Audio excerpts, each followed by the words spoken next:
COVID-19 is a one-of-a-kind situation.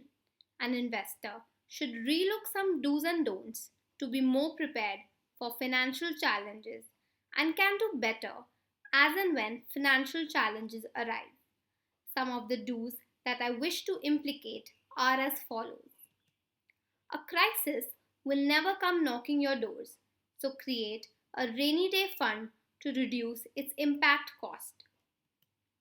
If you have any debt obligations that can be resourced and can be closed through your existing resources, try making an effort to close all such debts so that you have a fair idea of your assets and liabilities.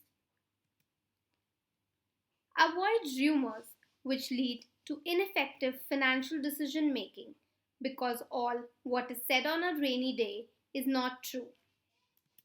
Give it a thought. Are you in your current portfolio in terms of your risk rebalancing? Spend only on essential commodities and don't let your desires rule your mind for a few months. Last but not the least, go digital. As we have discussed about do's, let us give a thought about don'ts as well. To start, the first point is don't panic and make hasty decisions without proper introspection when it comes to investment decisions.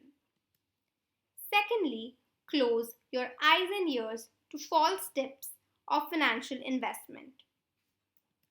It is very important not to get into the credit card trap.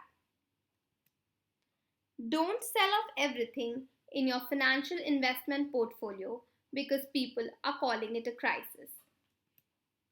Give it a thought before saying no to your SIPs and stopping them. These are some of the insights that you should summarize in your own financial standing to make out where you are and where you wish to be. Let's be mentally tough at tough times.